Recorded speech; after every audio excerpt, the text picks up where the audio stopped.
Bienvenidos en esta tarde, ya esta noche, la hora que sea, en cualquier parte del planeta, a un nuevo capítulo de Discípulo TV. Estamos en esta nueva temporada, Conversaciones en Cuarentena. Quiero darle la bienvenida y el agradecimiento a Luciano Valenzuela. ¿Cómo estás, Luciano? Bien, bueno, igual que tú ahí, refugiado un poco, más casa, con menos contacto con con la persona a persona en el día a día, pero estamos bien, bien dentro de todo. Sí. Gracias a Dios, a pesar de todo, ha sido un proceso de también replantearte varias cosas, así que ha sido bueno. Da como para un tiempo más reflexivo, dices tú, meditación interna, algo así. O sea, yo creo que te permite, de pronto hay pausa obligada.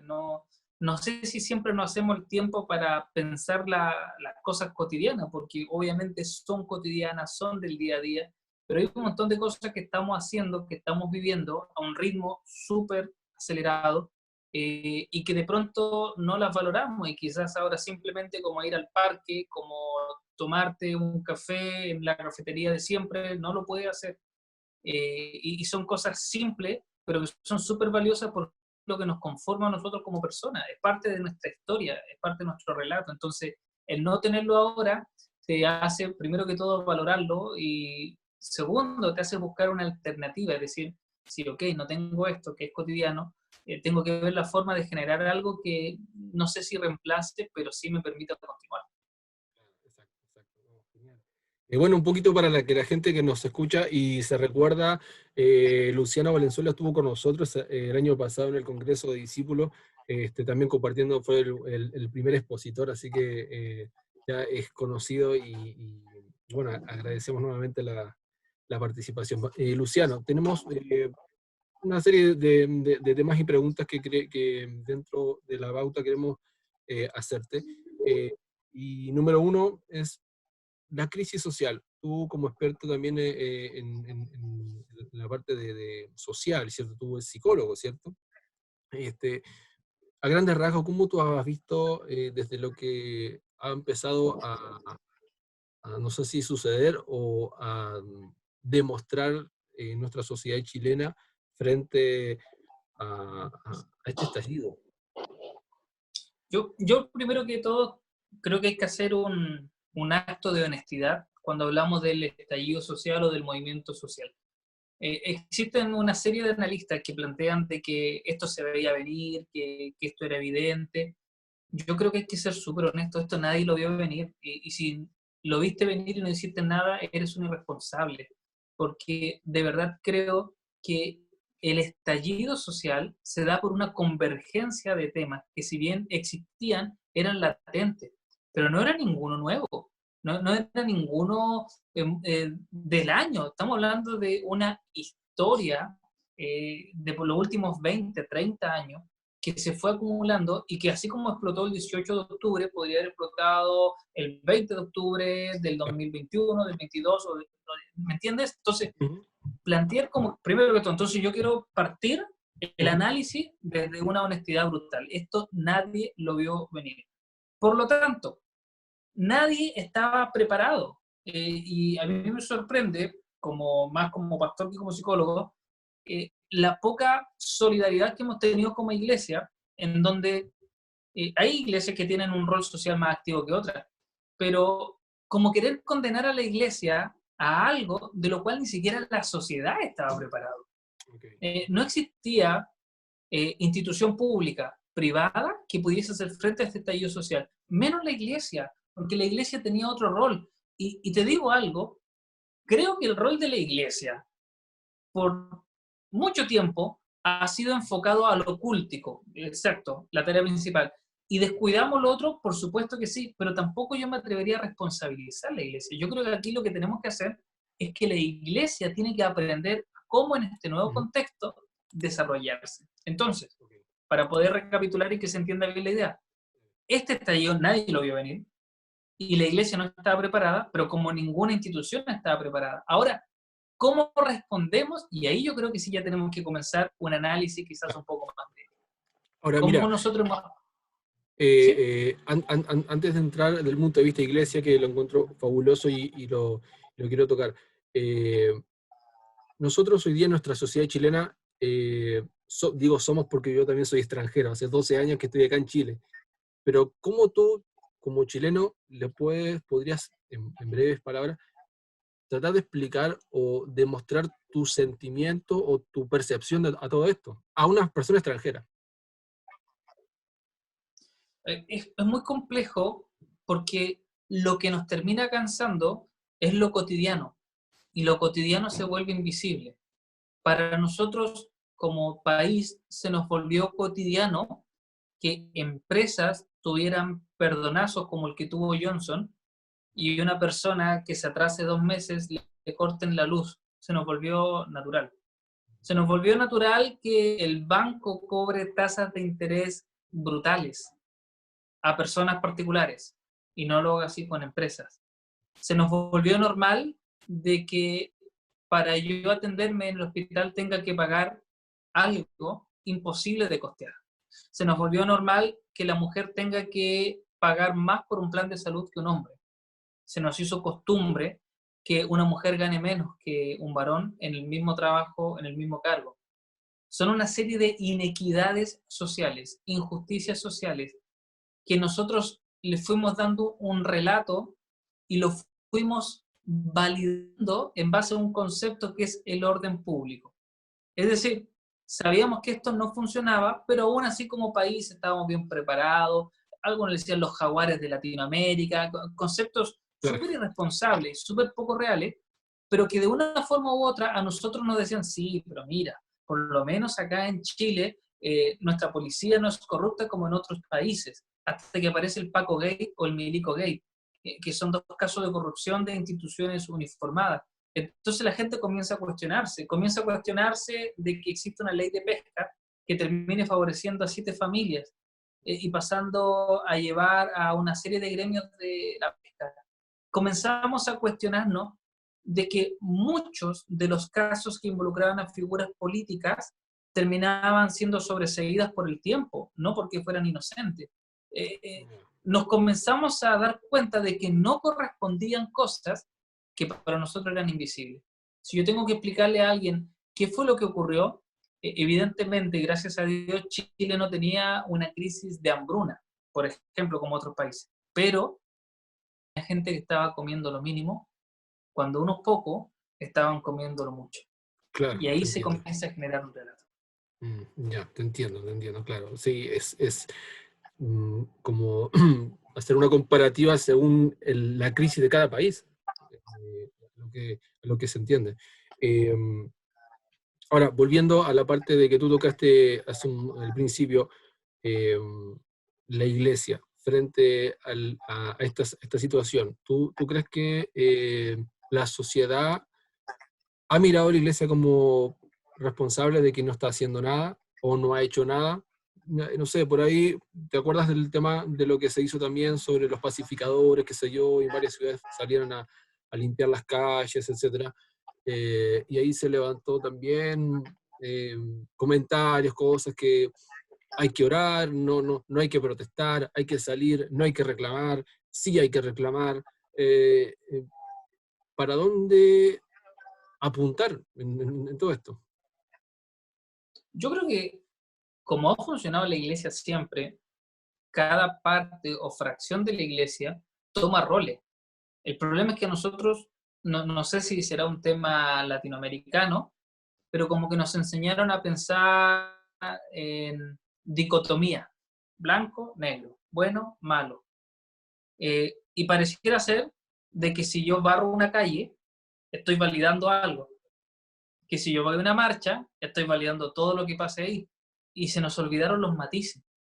Entonces, nos quisieron vender como que eran enemigos aquellos que podían ir a marchar contra aquellos que querían ordenar, cuando yo creo que son roles complementarios, porque creo que en mi congregación, en mi comunidad de fe, hay personas que no van a tener el interés de ir a una marcha, pero otros sí. Y queremos justificar bíblicamente algo eh, que no está justificado bíblicamente. La Biblia no te va a decir sal a marchar o sal a limpiar. vamos a ocupar textos, generalmente fuera de contexto, para terminar armando un relato. Yo creo que si tú me dices cuál es el rol de la iglesia, el rol de la iglesia es estar. Lo peor que nos puede pasar es estar ausente. Ya sea limpiando, wow, perfecto. Ya sea marchando, perfecto, estás presente. No peleando entre nosotros, de verdad, me parece increíble que nos pongamos en un contexto de tanta polaridad social. Piensa que en estas crisis lo que termina pasando es que los grupos de extremo son los que terminan reinando. Claro. Y no nos puede pasar eso como iglesia. Y como iglesia tenemos que comenzar a entender que vamos a tener matices. Y no porque tú sales a marchar eres un comunacho y porque limpias eres un facho. Esa terminología lo único que nos produce como iglesia es separarnos aún más. Yo creo, si de verdad, si tú me preguntas cuál es el rol de la iglesia, todo. Tenemos que estar, tenemos que ser parte. La iglesia no puede estar ausente del fenómeno social. Te hago una pregunta, y creo que para muchos se van a sentir identificados. Nosotros hoy día, como cristianos a nivel nacional, ¿ya? No tengo la estadística física, puntual, ¿ya? Pero la mayoría de los cristianos evangélicos que profesamos el cristianismo evangélico, somos la mayoría eh, más de la vieja escuela, más de la moderna, más de la iglesia que profesamos una libertad diferente, donde nos salimos, con todo el respeto a la gente que lo hace, ¿cierto? Al punto de prédica, con acordeón y de traje y corbata, ¿cierto? Eh, ¿Cómo hoy se presenta esta iglesia a nivel nacional? Eso por un lado, ¿ya? Que toca fuerte porque según lo que hemos también investigado en los primeros capítulos de nosotros en Discípulos TV trabajamos la iglesia cristiana en Chile hace 3 años atrás y creo que un 70-75% de los que empezamos a ser cristianos o sea, son cristianos de la iglesia pentecostal, o sea, de la iglesia como de las sendas antiguas, ¿me explico? Uh-huh. ¿Cómo esto converge con todo esto? Tú dices, la iglesia tiene que estar presente, ¿cierto? La iglesia tiene que estar presente sin traicionar la esencia de lo que es. Pareciera ser de que existe una vergüenza a los movimientos criollos, cuando es el movimiento criollo. Cuando hablo del criollo, hablo de toda la iglesia que a partir del avivamiento de 1909 con el obispo Huber comienzan a generar las denominaciones autóctonas, por así decirlo, chilenas, donde surge la metodista pentecostal en su esencia. Todo ese movimiento criollo ha permitido que la palabra de Dios se difunda en Chile. Y tenemos una caricatura súper mal entendida de lo que es este movimiento tradicional, porque creemos que tradicional es sinónimo de tradicionalista. Y ahí tenemos un error conceptual, porque existen iglesias tradicionales con una perspectiva sumamente innovadora. Y no porque no se vistan como Hillsong y no porque no canten las canciones de Bethel, son una iglesia atemporal. Lo que permite que una iglesia se responda al contexto es una iglesia que sepa interpretar el momento que vive. Y muchas de estas iglesias han interpretado de forma súper inteligente el contexto, porque se enfocaron en personas marginadas por la sociedad. En la iglesia tradicional comienza con los bares cerrándose y piensa que la música de las iglesias tradicionales o criollas, o como quieras llamarlo, son muy parecidas a la música que suena en los bares. Son rancheras, son country, es música alegre, los coritos responden a un contexto. Entonces, yo diría, cuidado con aseverar cosas sin entender el trasfondo que tiene. Yo de verdad creo que cómo tiene que aparecer la iglesia respetando su esencia. No le pidamos a una iglesia que no siente, que no se compromete con algo por esencia, a que lo haga, porque va a terminar sonando un discurso vacío. Va a ser como por cumplir. Y de verdad creo que tenemos hermanos que en sus roles pueden hacer cosas tremendas. Si ahí está el tema, es que yo no tengo que hacer que la gente, y mira, no quiero dar la lata, pero hay dos conceptos súper importantes, integración e inclusión. Okay. Integrar es que la persona se adapte para que sea parte. Incluir es generar el contexto para que esta persona sea parte. Yo creo que la iglesia tiene que ser una iglesia más inclusiva. Tiene que abrir las puertas para los que somos distintos, seamos todos parte de esta comunidad de fe. Ya para cerrar este tema, ¿hay apertura? ¿Tú crees que hay apertura hoy? Yo creo que tenemos que generar la apertura. Ningún cambio se hace de forma autónoma y sin resistencia. Nuestra generación no tiene que tener miedo a la resistencia. Y quizás esto es una crítica un poco más amplia que se le hace a la generación millennial, de la cual no me preguntaron, pero yo soy parte y me encasillan en eso y bueno, ok, entiendo. Pero se nos define como personas que tienen poca tolerancia a la frustración. Personas que, y pareciera ser que la iglesia dice, ay, es que me cerraron las puertas. Es que para el Evangelio y para Cristo mismo nunca le abrieron la puerta de par en par. Siempre hemos tenido que hacer camino y hay misioneros en redes sociales, misioneros en la política, misioneros en las empresas, en los medios de comunicación, como lo que estás haciendo tú, que lo que hacen es abrir camino que para los que vengan de atrás, después digan, oye, que es fácil caminar acá. Sí, pero ojo, hay un momento en donde siempre hubo resistencia. Y cuando tú me preguntas si hay apertura, yo diría, hoy no, pero sí se está generando algo. Y ese algo que se está generando nos permite pensar en un futuro, digamos, un poco más prometedor, si queremos llamarlo de alguna manera. Clarísimo, clarísimo. Mira, ya tocaste el tema, ¿cierto? El tema de los medios de comunicación. Tú eres una persona que también estás trabajando en los medios a nivel espiritual, pastoral, qué sé yo, en las redes. ¿Cuál es tu percepción hoy día en cuanto a los medios seculares?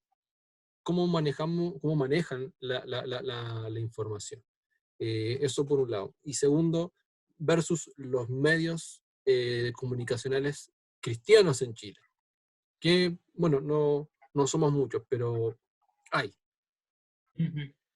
A ver, me pasa sentimientos encontrados con los medios de comunicación formal, y es porque son un mal necesario si queremos verlo de alguna perspectiva. Todos dicen, están manipulados, hay intereses, pero el acto de comunicar es un acto intencional. Entonces, en la esencia de la comunicación hay un interés, hay un fin. Quizás lo que nos falta es transparencia. Y yo poder declarar de que esta es mi finalidad a la hora de poder compartir algo. Pero, ¿cuál es el sentimiento encontrado? Que uno tiene la tendencia de decir, bueno, entonces los dejo y me informo solo por redes sociales. Y en redes sociales te encuentras algo mucho peor. Te encuentras un mar de información no canalizada, no filtrada, y en donde tú no puedes distinguir qué es real y qué no. Entonces, cuando nos pasa eso y ocurre un fenómeno como el que estamos viviendo hoy, el del COVID o el fenómeno social, tenemos que volver a los medios tradicionales, porque nos aseguran cierto porcentaje de fidelidad en lo que están comunicando. Entonces, si tú te desapegas, yo ocupo mucho Twitter, sobre todo para informarme, pero cuando ocurre algo tengo que ir nuevamente a un canal tradicional, por último, para comparar. Y si tú me dices qué es lo que debiese hacer uno, yo creo que pasa un poco por ahí. Ahora, y en cuanto a los medios de comunicación cristiana, yo creo que, y voy a hacer una analogía, tienen que ser como el burro que ocupó Jesús para entrar a Jerusalén. Es decir, cumplir la tarea para que la persona que barría, que es Jesucristo, sea el que es reconocido y aclamado. Nadie aclamó al burro que lo llevaba, Claro. pero cumplió su función. Y yo creo que los medios de comunicación cristianos no siempre cumplen esa función. Y muchas veces pasa a ser un fin en sí mismo más que un medio. Pasa a ser una vitrina y ni siquiera quiero calificarlo como bueno o malo, sino como una descripción del hecho. Pasa a ser una vitrina de la misma persona, de lo que la persona hace, dice, más que un medio para que el nombre de Jesús sea exaltado. Eso es un fenómeno que la otra vez también lo conversamos con un pastor. Pasa con los predicadores, o quizás con grupos de música. Como que ese efecto, claro, se tiende a a confundir, y ahí es cuando pesa más la balanza, exhibo más la marca de que exhibir el contenido. Ahora, yo creo que también es difícil que tú no, que tú separes una cosa de la otra. Y quizás ahí ya entramos en un tema súper delicado que es ver la intención de cada uno. Uno sabe por qué está haciendo eso. Y uno sabe hasta dónde puede llegar. Yo sí creo también en el concepto de la autopromoción. Es decir, si tú no promocionas este producto que Discípulos TV, ¿quién lo va a hacer? Y tú lo haces porque crees en tu mensaje, crees en lo que estás produciendo. Y ahí por eso entramos, y ahí yo entro en el acto de la fe y de la buena fe, en que yo prefiero creer que tu finalidad es exaltar el nombre de Cristo. Y yo prefiero creer eso, antes de yo ponerme a pensar y decir, no, ¿sabes qué? Este muchacho me está haciendo esta entrevista porque quiere hacerse famoso él.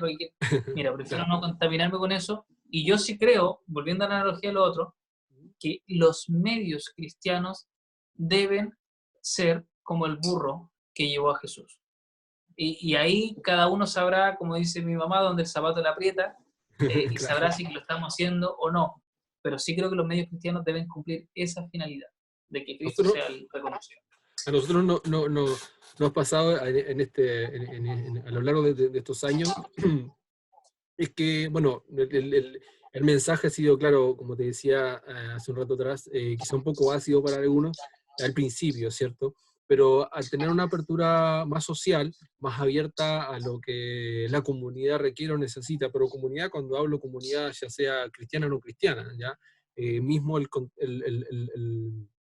evento que tuvimos el año pasado, donde asistió también la gobernadora de la región del Maipo, después yo estuve hablando con ella, nos felicitaba, le interesó mucho las acciones de incluir a la juventud y otros medios, fue bastante positivo en esto, donde no solamente se buscaba unir o congregar los medios de comunicaciones cristianos que estamos cerca de la región metropolitana, qué sé yo, sino que también dar una apertura, a provocar una apertura en la mente y en la forma de pensar de personas que están hoy día, por ejemplo, que son autoridades, ¿cierto? Mostrando esta realidad, ya que somos diferentes, que no venimos a dar tres gloria a Dios y se va a la casa, sino que estamos haciendo un aporte no solamente a nivel espiritual, por así decirlo, sino también comunicacional, donde se puede dar el espacio. De hecho, el espacio que tuvimos allí también fue provisto por personal de las municipalidades, que estamos eternamente agradecidos. Entonces, ahí vemos que ciertas cosas van encajando, como dices tú, mostrar a Jesús arriba, ¿cierto? Y no en el medio. Ahora, a tu parecer, bueno, tú también eres comunicador, qué sé yo, ¿cuáles son las cosas que tú crees que deberíamos dejar de hacer? Eh, no sé si dejar de hacer, eh, pero hay un concepto en el diseño organizacional que es clave, que es identificar tu cliente, a quién tú le estás entregando el producto. Y a mí me cuesta un poquito el entender o el distinguir cuando nosotros hacemos un producto con la finalidad de que Cristo abarque más, pero solo lo hacemos en un lenguaje cristiano, con conceptos cristianos, con diálogos cristianos, que son súper difíciles de entender. Claro. Eh, lo que tenemos que dejar de hacer es predicarnos entre nosotros, o si tu medio está para eso, decláralo, que quede claro, pero no que alguien que no es cristiano llegue y que no entienda nada. Si tú Claro. lo dices claramente, bueno, yo no quiero, por ejemplo, existen los evangelistas que predican para que la gente se convierta y existen los maestros que predican para que la iglesia sea formada y crezca. Quizás los canales, medios, y digo medios para no quedarnos solo en un canal de televisión, sino todos los medios cristianos debiesen tener claro quién es su cliente, a quién ellos quieren llegar y definirlo.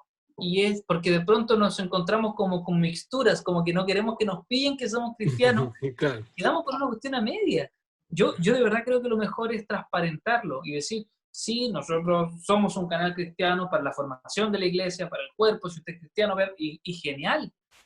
Pero no, no andemos con eso así como para que cualquiera nos vea y se enganche. O sea, la gente con mucha suerte se engancha de un medio que no es cristiano. Difícilmente se va a fijar en un medio cristiano como camuflado. Entonces, por último, saber a quién yo puedo acudir en los momentos de dificultad creo que es súper valioso. Y si sé que hay un canal cristiano, poder verlo. Yo sé que hay gente que llega así, porque sabe que, voy a dar un número al azar, el número 99 es el canal cristiano. Claro. Sí, sí, sí, sí, sí, te entiendo.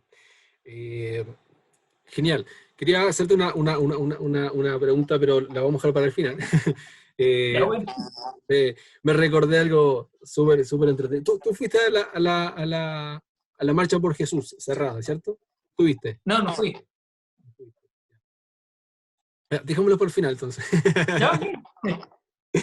Ya, Luciano Valenzuela, preparación teológica. Un tema que nosotros lo hemos tocado como 3 veces, creo, si no mal recuerdo. En nuestros canales hemos tratado, bueno, hemos hecho hasta el, el desafío discípulo, ¿cierto? Donde íbamos a la calle, a los eventos cristianos, le preguntábamos a los jóvenes, oye, ¿cuántos libros tiene la Biblia? ¿Qué sé yo? Le preguntábamos ciertas cosas básicas. Y por otra parte también estuvimos con directores de institutos bíblicos, de institutos teológicos cristianos acá en Chile, pero tú como pastor joven, donde formas gente, formas líderes, formas personas también, ¿cuál es tu percepción hoy día de este tema? Donde lo estamos hablando, ¿cierto? Hay una afluencia fuerte en los medios de comunicación hoy día, en las redes sociales, donde muchos predicadores también exponen sus enseñanzas. ¿Cuál es tu punto de vista hoy día sobre este punto tan importante? Eh, Mientras hacía la pregunta pensaba que en las universidades y en el mundo académico hay un montón de charlas súper interesantes en auditorios muy grandes que van 5 o 6 personas. Pero existen charlas TED donde llegan 400 personas a un espacio. Y la persona que da la charla TED fue alumno del que está dando la otra charla. Y uno dice, wow, ¿por qué pasa esto? Hay gente que dice la formación teológica en Chile es mala. Yo tengo mis dudas porque Chile tiene una muy buena escuela, sobre todo la escuela de crítica bíblica en Chile es muy, muy buena. Eh, pero me pasa que la gente no quiere acceder, y no solo a nivel eclesial, la gente no quiere acceder a información en general. ¿Cuál es la deficiencia? Es que nosotros no hemos sabido bajar del Olimpo de la teología, un poco lo que pasaba antes con la filosofía, a la práctica diaria. Y pareciera ser que la teología no es importante, cuando es clave.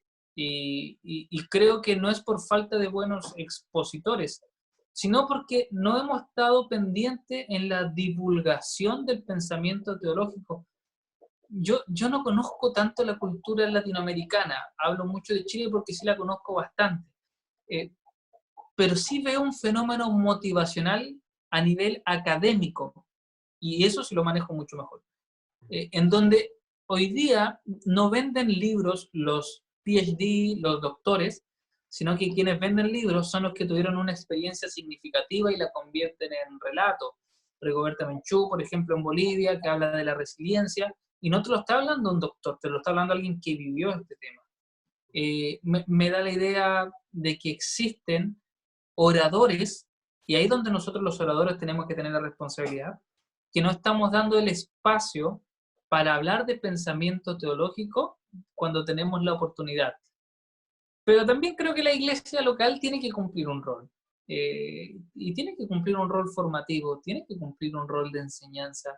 Por Eh, ejemplo, tú en tu iglesia exiges a los nuevos predicadores que estudien teología, Acá en Limache no tengo dónde estudiar teología. pero, o sea, o por lo menos darles la facilidad que lo pueden hacer online, con material, no sé. A ver, Yo estoy estudiando un magíster en recursos humanos y habilidades directivas en la Universidad Andrés Bello, con doble titulación, tanto en Chile como en Madrid. No es barato, es muy caro. Y estudiar online en este formato carísimo ya es horrible. Imagínate lo que es estudiar online en centros de formación teológica súper precario. Es bajar libros y que lean los libros. Eso no es estudiar. Eso no es estudiar. No, esto mismo que tenemos nosotros, no sé cuántos seminarios tienen la posibilidad de implementarlo. No sé cuántos seminarios tienen la posibilidad de tener una interacción en línea. Entonces, ¿qué es lo que hacemos? Claro, cuando se puede tomar o cursos, o antiguamente sí había un seminario acá que funcionaba cerca, y ahí la gente podía estudiar. Pero es complejo el acceder a la educación teológica formal. Es muy complejo. Y el internado ya no existe, ya es historia, por distintas razones. Yo estudié internado, tuve 2 años internado ahí en Santiago, y la experiencia global es brutal. Pero hoy día la posibilidad que tú tienes para estudiar teología es casi autoformación. Porque, insisto, hay Que, cursos a distancia donde te piden que bajes material, pero no tienes una interacción, no tienes un classroom interactivo, no están esos medios hoy actualizados. Mira, ¿qué es lo que estoy viendo ahora que me está llamando mucho la atención? No quiero nombrarlo mal, pero es el de Lucas Leis. ¿Ya? Eh, 625 puede ser, Sí, si me equivoco, 625, claro. Ujú. 625. Ahí yo estoy viendo hoy día una alternativa real, porque no es descárgate este material y contéstame una prueba, porque de verdad eso no es estudiar online. No podemos reducirlo a eso, porque en el fondo tú lees y la teología, que es interpretación, te puede dar para la herejía más grande del mundo. La teología tiene que ser con formar, dar forma, ¿me entiendes? Yo recuerdo cuando yo estudiaba discusiones con profesores, Exacto. casi pelea y quizás enojado uno, pero es parte de tu formación. Y dice, pero profe, usted me dijo esto la semana pasada, pero Sí, yo te lo decía de este autor, pero ahora estamos viendo este autor, pero no entiendo. Todo claro, eso es parte de la formación, que no es descargar un manual. Y ahí es donde tenemos que ver la forma. Y insisto, y esta plataforma me ha sorprendido gratamente, la estoy conociendo recién, quizás en 2 meses más te voy a decir, no, no me gustó. Hoy día la estoy conociendo recién, me he leído como 4 o 5 libros de ellos, en donde he ido viendo un poquito el proceso. Y me gusta el formato que le está dando, igual Lucas Levy ha invertido harto rato en esto. sí, No sí, está...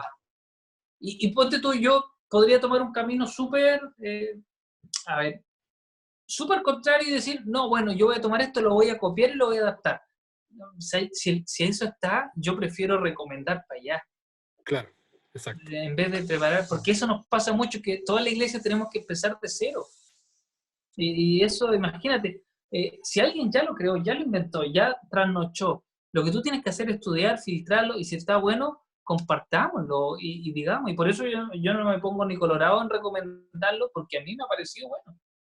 Claro, exacto. Ahora, nosotros, o sea, yo personalmente también yo estudié teología desde muy, muy pequeño. Yo te digo, a los 12 años, comencé a ir a un seminario teológico en mi país, en Uruguay, porque siempre desde chico siempre me gustó la formación, el tema de Ya, estudiar libros, de meterme con el griego, con por qué y el por qué, etcétera.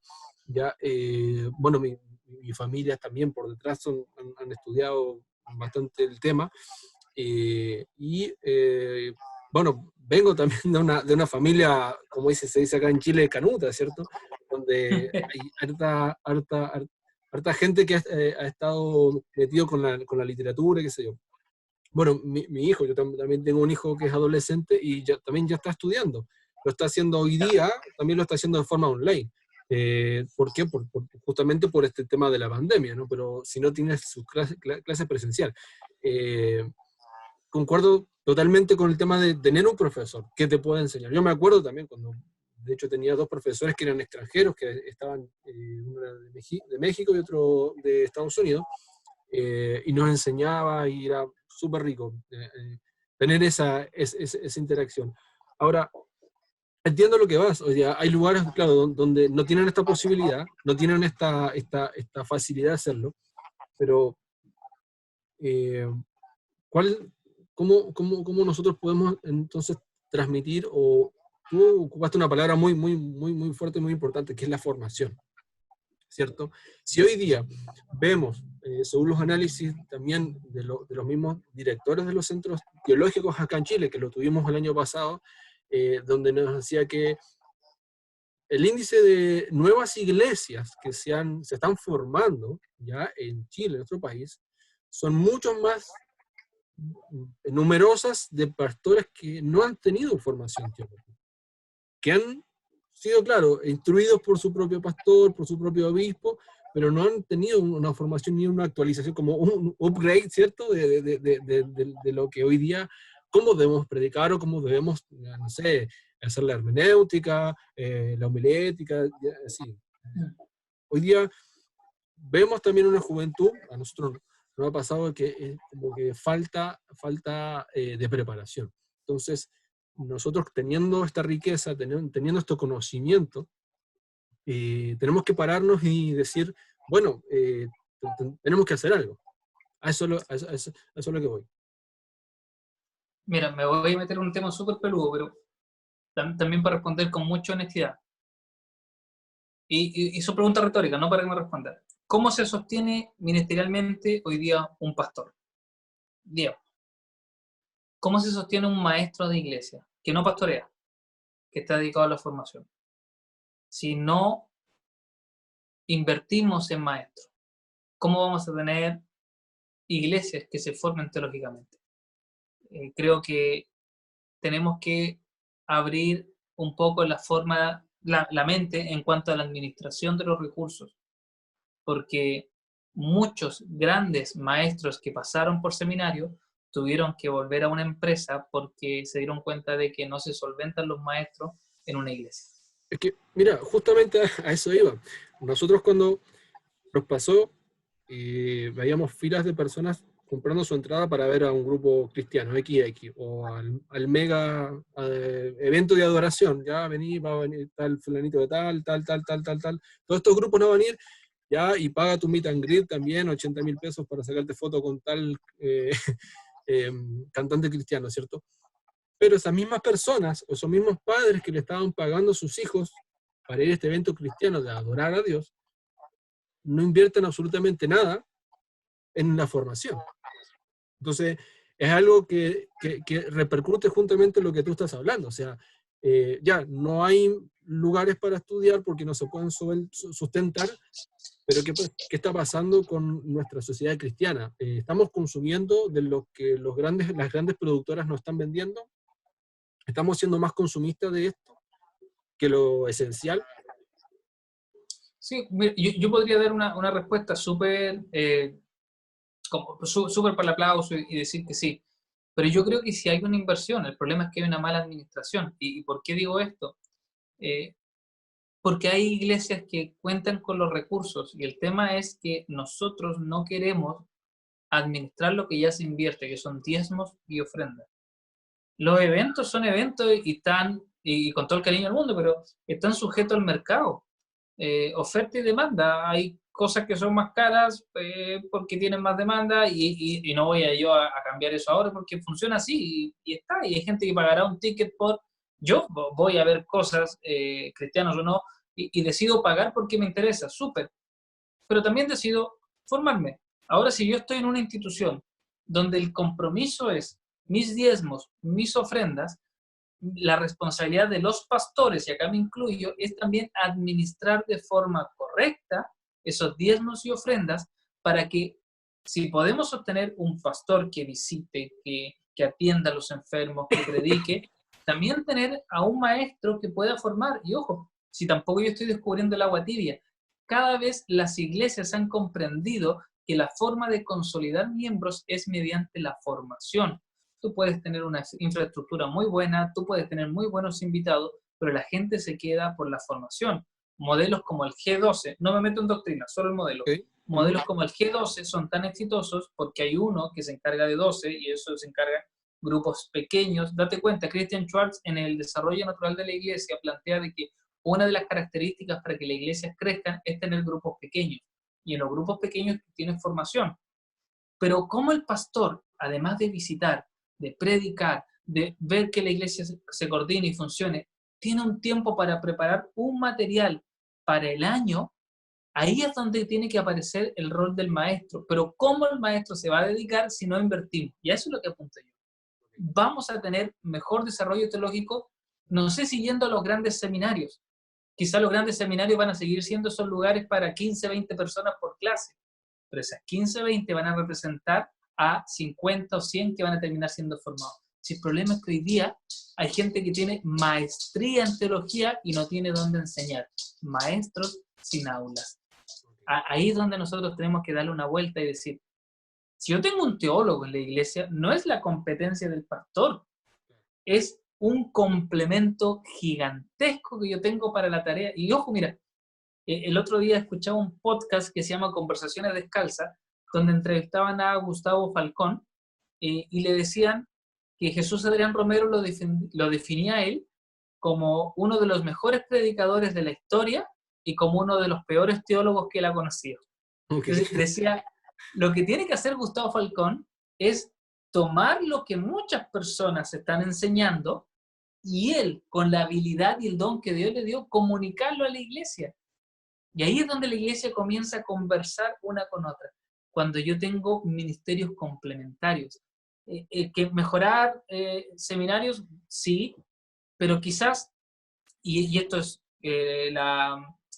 la teoría de sistema te lo enseña, que de pronto cambiar un gran sistema es muy complicado. Pero si yo logro cambiar un pequeño sistema y lo comunico con otro, es probable que vaya generando un cambio sistemático. Y acá lo que tenemos que hacer es que las iglesias, y perdón si doy la lata con esto, pero que las iglesias logren generar estos cambios desde su práctica exitosa.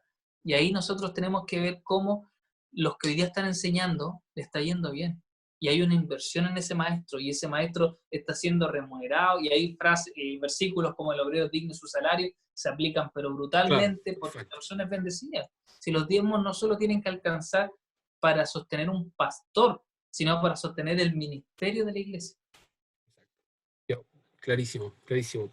Sé que el tema da para ahondar mucho más, pero quiero avanzar para no demorarnos tanto. Mira, es un poco quizá de lo que estamos hablando, pero ya más enfocado. Extremos en nuestro país, extremos eclesiásticos, liberalismo y legalismo. Aún todavía existe mucha gente que lucha con esto en nuestro país, en nuestra cultura chilena. Aún nos cuesta desatarnos de estas cosas todavía y entender nuevas cosas a comparación a otros países, a otras formas de abordar el evangelio. Y a ver, yo creo que todo lo que termine en ismo hay que darle una vuelta. ¿Ya? Porque te lleva a una conducta un tanto extrema de algo. Entonces yo creo que vale la pena darle una revisión a lo que estamos hablando. Yo creo que existen corrientes de pensamiento y existen doctrinas. El problema es que de pronto la doctrina es lo práctico, el corriente, el pensamiento es lo más conceptual. De pronto nuestras doctrinas, nosotros vamos un paso más allá, de repente nuestras corrientes vamos un paso más allá y las convertimos en dogmas. Y pareciera ser que son imposibles de discutir, y pareciera ser de que son imposibles de por lo menos darle una vuelta. Y eso es peligroso. Es muy, muy peligroso, porque cada uno de nosotros tiene una experiencia. Cada uno de nosotros tiene una vivencia. Y gran parte de lo que enseñamos nosotros hoy día en la iglesia no es ni siquiera una corriente teológica, sino que es la vivencia que se fue eternizando. yo creo que vale la pena poder darle una vuelta. Ahora, que eso pase porque todos adoptemos una moda, yo me resisto un poco. Yo creo que tiene que ver un poco más con el relato que tiene la iglesia en sí, eh, y con la paz que produce una doctrina o una corriente teológica en cada una de las personas. Si la persona no tiene paz en lo que está haciendo, tiene que por lo menos parar un poquito y ponerse a orar y poder pedirle a Dios que le guíe. Hay gente que está haciendo cosas simplemente porque todos lo están haciendo. Hay gente que se está sumando a cosas no porque crea o porque tenga fe en eso, sino porque todos lo están haciendo. Y ahí tenemos que dar una vuelta. Estamos en frente a una generación que se cuestiona mucho. Estamos, creo que una generación más joven que se cuestiona más las cosas. Y enfrente a esto es cuando saltan estas cosas, donde hoy día quizá un joven que quiere acercarse a Dios, ve que no se puede acercar a Dios porque la iglesia, entre comillas, una iglesia, lo aleja de Dios. ¿Cómo? Disculpe, el último se cortó un poco. Claro, que hoy día también nos enfrentamos a una generación joven que se cuestiona mucho las cosas, ¿ya? Y el cuestionarse hace pensar a cierta parte de la juventud que quiere acercarse a Dios, se acerca a la iglesia, pero la iglesia lo aleja de Dios. Ah, sí.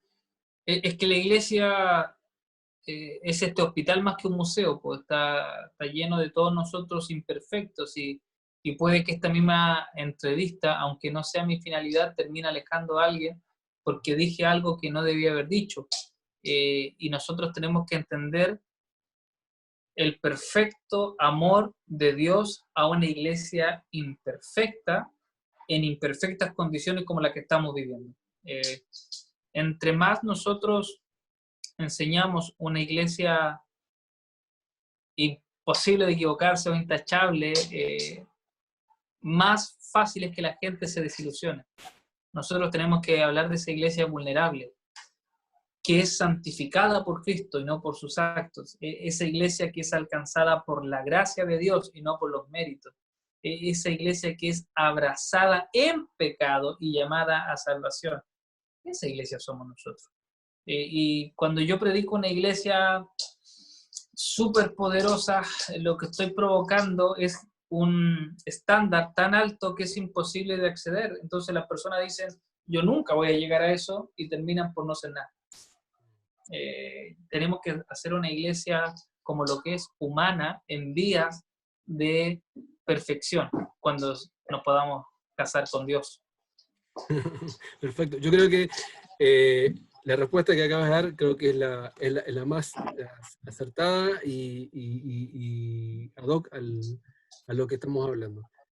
Nosotros o sea, hemos visto también como juventud, claro, yo te coloqué esta situación un poco quizá compleja al principio, pero cuesta entenderlo quizá en años atrás, cómo se hacía, ¿cierto? Hoy día vemos que hay una juventud también que está abierta a lo que es conocer a Dios. O sea, no es que no quieran acercarse a Dios, sino que muchas veces pasa eso, donde la gente que está quizá dentro de una iglesia no está dispuesta a abrazar al pecado, sino que, no, primero tenés que hacer esto otro. Y ahí es cuando terminamos alejando, pero creemos y esa es nuestra, hoy día, nuestro foco, nuestra oración insistente en donde la iglesia abrace más, la iglesia incluya más para que, como dices tú, sean transformados y salvos al fin. Luciano, cuéntanos un poquito de ti, un poco. Hoy día lo que estás trabajando, estás haciendo, qué pasa con Santos Marginales, cómo te ha ido con esto. Bueno, acá nosotros hemos escuchado los podcasts geniales, muy buenos y felicitaciones por todo esto, pero compártenos un poquito tu experiencia. Gracias. Bueno, lo que yo estoy ahora, yo soy pastor hace 12 años ya. Increíble cómo va sumando el tiempo. Tengo una iglesia acá en Limache, gracias a Dios, se llama Más Vida. Es el foco del trabajo ministerial que tenemos hoy por hoy. Junto con eso soy predicador itinerante, de estas personas que visitamos templos, iglesias, eventos, congresos, tratando de predicar la palabra de Dios, y junto con eso trato de generar contenido en mis redes personales, trato de generar pensamientos que nos hagan meditar un poco, que nos hagan darle una vuelta, tratar de generar un poco de esta comunidad, y dentro de eso surge la idea de Santos Marginales, que es el proyecto que tú planteas, que ya vamos camino a cumplir un año desde la formación, porque la gente ve o la gente escucha en realidad haciendo un podcast, el producto final, pero la elaboración fue ardua, porque tratamos de estudiar un poco el fenómeno podcast, que en Chile es relativamente nuevo, en culturas como la norteamericana es mucho más potente el concepto del podcast, acá en Chile no pegaba tanto, y lo que nosotros tratamos de hacer es estudiar los podcasts más exitosos de Chile, que es Tomás va a morir, el sentido del humor, patriarcalmente hablando, y en la línea del humor. Y nos dimos cuenta de que no teníamos nada que fuera en esa línea por el ámbito cristiano. Y vimos nosotros un terreno fértil para poder colocar crítica, para poder colocar reflexión, para poder colocar humor. Creo que nosotros somos más graves de lo que el mismo Jesús fue. Y el que crea que Jesús no tiene sentido del humor, que se mire en un espejo, porque ahí Dios ya colocó Claro. muchas cosas sobre las cuales reírse. Yo creo en un Dios que sonríe. Creo en un Dios que sonríe, creo en un Dios que se alegra conmigo, y perdónenme los más puros este antropomorfismo, pero creo en un Dios que sonríe, creo en un Dios que me da risas cuando que creo que le alegro el corazón, así vivo mi teología, por lo menos, o mi diario vivir. Y en eso creamos Santos Marginales, 5 personas, que es Cristian, Diego, Esteban, Juan y yo, y tratamos de generar una alternativa que es súper difícil de que la gente lo entienda, es súper difícil de que la gente lo aterrice sin un contexto, pero poco a poco ha ido ganando espacio, tenemos ya casi 1000 auditores fijos por las métricas que tenemos algunos con más, otros con menos, pero bordeamos los 1000 auditores, tenemos una página también donde estamos generando memes. La idea es poder generar contenido. Yo creo que cuando me preguntan cómo defino el podcast, lo defino como un lugar donde creamos preguntas. No sé si damos la respuesta, pero por lo menos creamos preguntas. A mí me pasa mucho. Yo el año pasado sacaba la cuenta, prediqué entre 60 o 70 eventos aproximadamente de jóvenes, campamentos, retiros. Y a ninguno me invitaron para que habláramos sobre la violencia en el pololeo, por ejemplo. A ninguno me invitaron sobre cómo hablar el proceso post-quiebra de una empresa. Hay una serie de temas que quedan fuera de la agenda evangélica. Y ahí es donde Santos Marginales hace el aporte, porque hablamos de los temas que están al margen, los que quedan fuera y los que parecieran ser no espirituales. En lo personal creo que todo es espiritual. Pero hay temas que pareciera ser que por agenda no son espirituales, son aparte. Y lo que nosotros tratamos, e insisto, tratamos es de generar las preguntas y que la gente pueda ahí sacar sus propias respuestas. ¿Y cómo ha sido la aceptación, los comentarios de la gente después de todo esto? O sea, tú me dices, claro, más suscriptores, gente que está ahí atiendo, al tanto de lo que se está produciendo, ¿cierto? Pero en la interna, ustedes como creadores de todo esto, ¿cómo lo han vivido y cómo se proyectan? O sea, ha tenido sus matices, ha tenido a gente que lo tomó súper bien, otros no tanto, hay gente que le gustó mucho, a otros le desagradó un poco, pero yo creo que lo importante es que hemos podido por lo menos colocar ciertos temas en la palestra.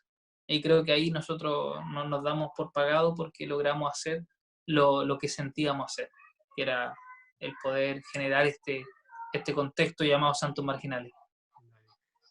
Luciano, te agradezco por el tiempo con nosotros.